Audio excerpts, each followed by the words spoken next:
Alimao, bié mardi 23 juin 2026. An bɔra ka Assimi Goïta n'o y'an ka président ye ko a ka bilan ko san 5 bilan ko en 5 ans ko Assimi Goïta a construit 15 hôpitaux doctorso 15 ko Assimi Goïta o de jɔ Mali kɔnɔ ko en même temps ko baara la ko Assimi ye baara di Mali malien ma dɛ ko en 5 ans le président de la transition a créé 304 000 emplois Oumou Salsek an balimamuso dɔ bɛ ko Oumou Salsek n'a bɛɛ lajɛlen ɲɛ b'a photo la ale de kuma ninnu fɔ Oumou Salsek voilà ko Assimi nalen ko dɔ bɔra chômage la quoi ko maliyɛnw ye hɛrɛ sɔrɔ Assimi tile la ka tɛmɛ président bɛɛ ta kan ko sabula ko Assimi nana baaraw de créer ko Mali jɛra sisan yɛrɛ de ko Mali bilama ka di ka tɛmɛ kulu kan c'est-à-dire que ne t'a dɔn an bɛ Mali kelen de kɔnɔ wa ou bien mais n bɛna maliyɛnw hakili jigin kuma kelen na u kumana dɔgɔtɔrɔso ko kan u kumana an ye mun ye bɔlɔlɔ sanfɛ u ko Assimi ye baara ba 34 kaw de créer kaw emploi de créer n'est-ce pas donc sisan maliyɛnw Assimi Goïta yani Assimi ka na maliyɛn den dɔ de bɔra ka muruti fanga dɔ contre la ko parce que ko yurugu bɛ ka caya jamana kɔnɔ M5 bɛ bɔ don min na M5 ko fanga min bɛ yen ko ni IBK fanga ko yurugu ka ca kɔnɔ ko IBK kan ka ta ka bɔ yen ko parce que k'a ye Mali kɛ ma famille d'abord ye ko insécurité bɛ Mali kɔnɔ ko Mali ta t'a yɛrɛ ye ko Faransi de ta ye Mali ye n'est-ce pas ko insécurité bɛ fan bɛɛ n'est-ce pas an ko n k'o ye Faransi de nɔ ye n'est-ce pas an bɛɛ y'o fɔ ne yɛrɛ b'o la an bɛɛ y'o kɛlɛ kɛ Assimi Goïta nalen Assimi ka kɛlɛ yɛrɛ fɛn fila de ka yurugu kɛlɛ ka insécurité kɛlɛ M5 ka point wɛrɛw b'a la dɛ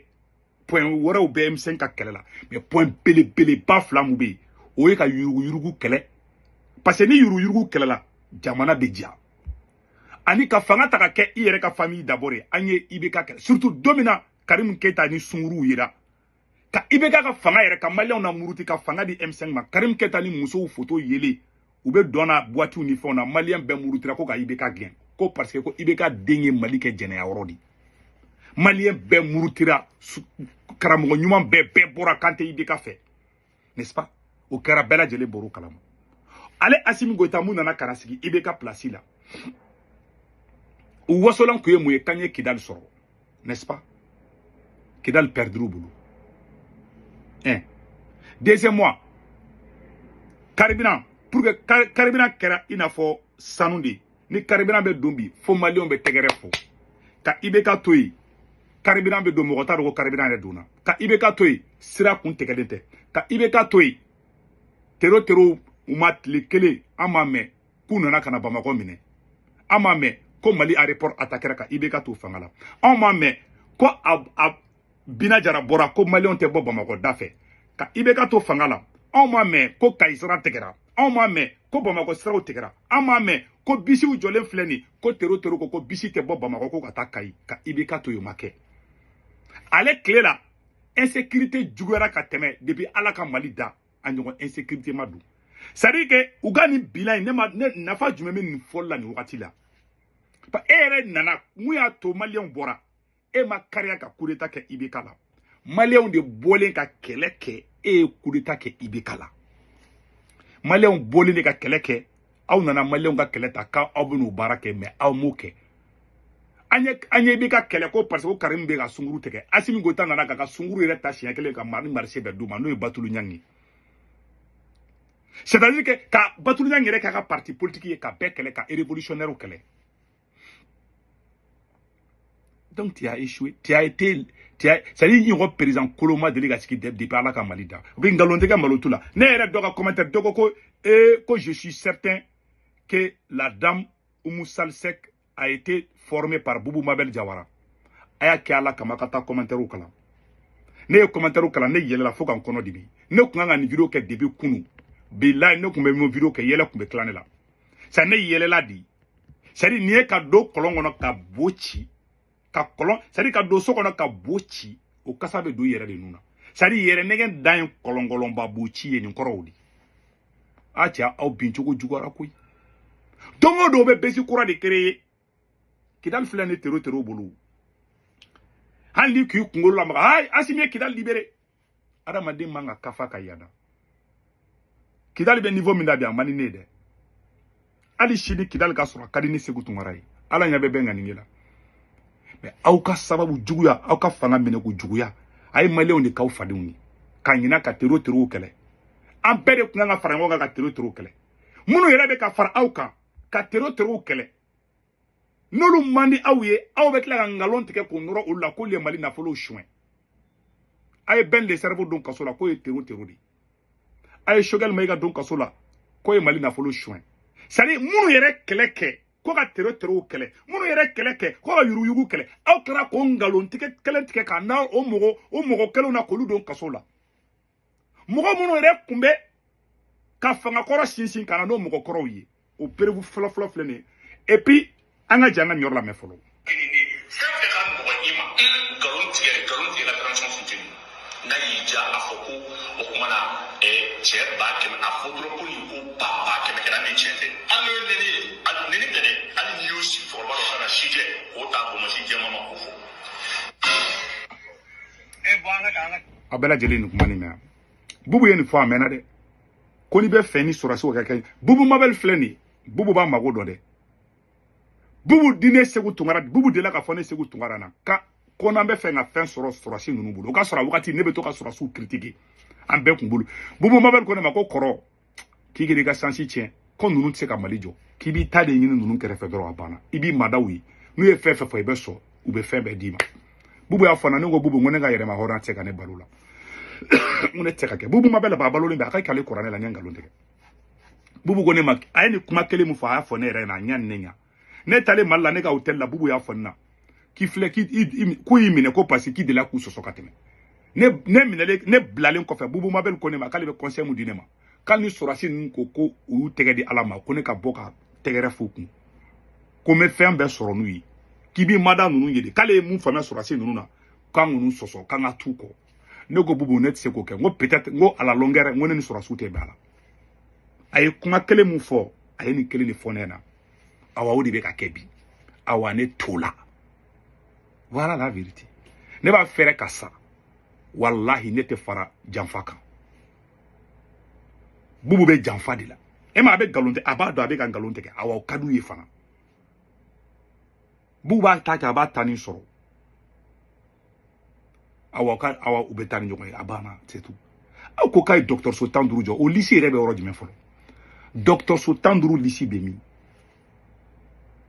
k'a ye a bɛɛ dɔgɔtɔrɔso retapelenw de a ye taa commentaire kalan dɔrɔn peut-être i b'a sɔrɔ o ye dɔgɔtɔrɔso jɔ Facebook de sanfɛ kɛ Facebook ni YouTube ani TikTok u ka dɔgɔtɔrɔso bɛ jɔ dɛ u b'a jɔ n'u dabaraw de u bɛ dɔgɔtɔrɔso jɔ bon ni nafa jumɛn bɛ nin na sisan nin kuma ninnu culte de personnalité k'a yira dɔrɔn ko président bɛ baara la ni bɛ baara a ye taa Iran est-ce que iraniyɛnw bɛ ka bɔ k'olu ka président bɛ baara la est-ce que iraniyɛnw bɛ ka olu aw ni Ala n'a kɛra cɛ a ye taa Iran bɛ perevu de yira kɛrɛ Iran ba ka woni kɔnɔ i tɛ olu ye communication na communication ba ninnu filɛ Iran t'olu la u bɛ bɔ u bɛ information d'u ka jamana kan mais an ta kɛra de ka kɛ jelibaya yɛrɛ ye sa quoi jamana ba fɛn fɛn bɛ yen i tɛ nin mamana ko ye donc o don président nin kɛ yan fɛ président o kuma an bɛ campagne de la an tɛ campagne na n'i bɛ baara k'a kɛ n'a ka ɲi mɔgɔ b'a Asimi Goïta marifa ta i ka da et puis n bɛ défi dɔ fana lancer Malien bɛɛ lajɛlen ka nin vidéo partager ne bɛ défi dɔ lancer Asimi Goïta n'a dɛmɛbagaw ma u ka marifa da kɛrɛfɛ n'u dalen b'a la Malien bɛ Asimi fɛ u ka débat contradictoire kɛ cybercriminalité o k'i sen bɔ a la marifaw ka da kɛrɛfɛ u ka mɔgɔw ka na u m'a fɔ k'Asimi ka san 5 k'a ye baara 34 de créer k'o de kɛ yan aw ni Ala n'a kɛra cɛ u ka taa débat kɛ Amidu Dunbiya bɛ Mali la u ni u ka taa débat kɛ n'u bɛ fɛ ka débat kɛ ni mɔgɔ minnu u ka débat dayɛlɛ dɔrɔn débat contradictoire wallahi a ye taa commentaire kalan statistiquement u yɛrɛ ka taga lajɛ dɔrɔn u bɛ fɛn mun bila ko Asimi y'a kɛ u ka taa commentaire kalan u b'a dɔn o la ko maliyɛnw t'u fɛ maliyɛnw t'u fɛ maliyɛnw bɛ ka sara marifa de ɲɛ wallahi u t'aw fɛ don min na a ko mɔgɔ tɛ politicien kɔ politicien ye jama labɔ palais da la ko ka taa boulevard la politicien karila ka taa boulevard la a ye mankan ci k'a tɛ kɛ Avec ka munge Mali ni Burkina ba don munu taw fe ko lu baga lu ku makun munu ba fe lu kelenga kuma aka ke be kono ko beba aw fe munu makunen be olu ta te donc parce que olu baga lendo. On a compris le jeu là. On a tous compris. O de koson ambe ni chokoroba nga kuma kan kala ni chokoroba kuma na oro la de anga simi yere ka kuma kan yere la me afolo de. Je suis jeune au même titre que vous. Et si j'échoue, c'est toute la jeunesse malienne qui a échoué. Oh, et échouera maintenant. Oh, tout mourir. Et échouera maintenant. Et ta tienne ka ban. Donc, au thème n'en fait ka bala. Anga je courant te maliona. Courant te maliona. Adama Sanogo ni Ablaye Maïga ni mokokedi. Ni mboula kataka Côte d'Ivoire. Ni kunga attaque kaso de là. Ou souffre. Ou y'a la bo V8 fima na ka bouli fo Bamako fo Côte d'Ivoire. Ni mboula. Ni Ablaye Maïga fekadi. Ou ye enquête ou damene dora boula. Ou ye Lamine Sédou Traoré. Lamine voilà, ou ye Lamine Sédou Traoré ou de mine ko don kaso la. Sado Kamara Tereke. Ou ye Mali justice betien. Aou de clé là. Malien, ça dit que non, aye justice ngala tsega tawda wallahi. Anga jangan chokoroba la me. La me biolo la magena ka mage. Aye na me. Allah rabbil alamin ala wallahi adama ne fenye Mali nkono. Ngesa biolo ko ina kami ala enda medilikai. Nin kalonye Mali ngona kami ala enda anyan kalon kali kapipi. Nego ala ko teke be udmedi ka ngalon tige susu mo me shila ma to wili ira ni java yim Mali kono kam ala enta wa java be bola aman kalon be bola international cleaner na foli na ko kulita horo dameti ibi re dameka ba muma be ali sabati na ni idalakan horon be adalakan labat horon di ibi dalakan labat ayala me de kala fo horon manya fo bi nya fo shini nunu na lislaje wiyen kaluminti ala libado hora meso nima iyo mama ko be kuma fla ko horon te voilà ada dilaka ko aga wajula ako horo ko kasa atinga lonti voilà me onge horo ngalanga ndile kam ni president chama temana nenya ya Rila chama billahi ite ni mana ko yin ingila ite mi opila ite mana ko yin ingila olu kle betemna ibekawo atetewo alfa ni kle betemna Mali meke po Mali meke shiraka meni kle semeni ni kle dama ni kono kle menga ere tewi ni kle dama ni kono je ko bekela Mali ngono ya je toro bedla malinga wa mashike trajo mo on kan boko angol magi ni alape sitanye dabal tanye alay fa kalfola nuke anro bulla marfo na bulla finui alay fa kalfola o ala kile mi ya kalfola ala kanu bo fa na abada ni ala mumbalu na ya so ye jumla dun kon toyo ko ala re bodo ala ko wala fa na toyo amina rabbi ala ko do bela jelemene ni te segu tungara kuma kan inde rabe ni de bon anga flana frala metuguna anyo de fana ante taw ambe boni prevudi anga name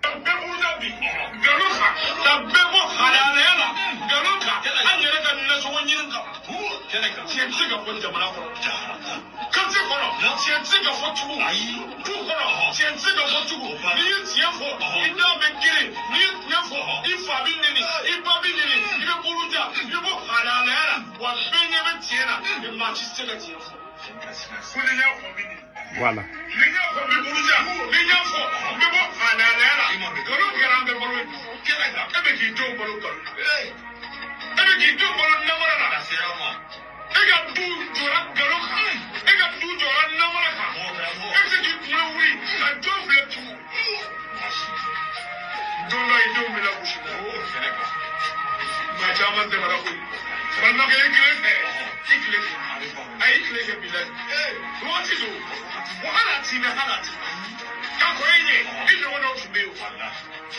Hey! Bilaki, Kenega. Ebe ga isi kusi. Ningadi. Mene yo fuji bwana. No fuji bwana. Ebulo ha. Me femena bwana. Halati. Ala de be fem bwana. Kenega. No ga dese. Betono. Benini. Bego halala. Ni ala jora duwodo. Ebe minge. Matika ala ka kele. Wajon tole mabbi. Siranya.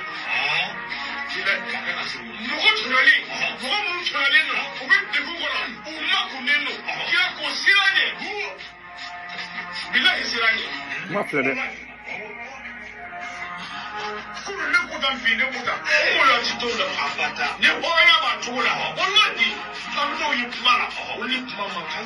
Merci.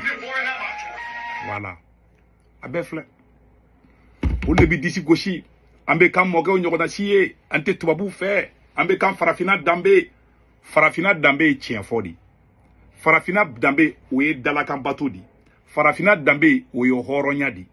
ni surasi nunu horonte o jogo kelen tula o le be bo olu be ka farafina dambe ke ngalon degelaw farango ka ko ka farafina dambe keleke ko kan moge nunu kan amo wallahi shugala de be no fe shugala bu no fe de tunga doni yele quoi beniso jale mede ñu sari ñeski ku ga chatri la jengele da de quoi kolu ñere ñe commentaire do kalan quoi ñele la quoi ko nous devons éviter les cultes de personnalité ko ce n'est pas voilà fin chama se bene ko ces hôpitaux ont été construits sur Facebook ou YouTube moko chama FM là que le gouvernement mythomane bipolaire ça peut être qu'il a construit ces 5 hôpitaux à Kati sinon qu'on voit ici à Bamako c'est rénovation. C'est rénovation. Sinon, ça fait plus de 3 ans que l'hôpital des militaires est à Sanankoroba. C'est-à-dire, Dr. So Jolé nous beta pentri no kola doron kolio Dr. So Kurajo. Aye première pierre fin fait da, monsieur première pierre, aye première pierre fin fait da machi là-bas. Asimitra première pierre fin fait da, aye kele irana kaf kele banati. Monsieur première Pierre Goïta. Pierre Goïta n'ingala de. Sadi ngalo nyore fana de depasi mi goitan tarik kale murike fi fendo be ni yake mbe a formalion yana dala kay delan ki banki abina fosano mogo do be ni yu ka fen chouin ni bala de dimene mogo do be obe fro ku ka foro la ni taruka mangoro chouin obe ku ka fen do chouin ete chouin dabla foka dien fara la haraka oye kele zo chouin donné fle e vende la oula asimi yi kaleli mike kute nyogon janfa de janfa kera a verisi janfa ngalo ntege awanya asimi talande de ala sago au sago awa sini tukunu abe bo abe kuma were fomu ni ntekelenyi wallahi ni asimi katu abe fomu ko labango juguya ala muso nga kuma ko laba manyi asimi labango jugu abe fomu ko labango juguya deisani ala deisani asimi laban jugu ra ko aben bela ne ben viro ga be tesa kasino asimi mene suila ko dogo ne ma ko ne ma asimi to ko crise karsa ki bamine non mbe 12 mba se ka 12 doni quoi mais nga saison 3 borabi saison 4 be bo chininde voilà au te dabla de ambola di amba pousser ambe pion pousser male o de kuda kambe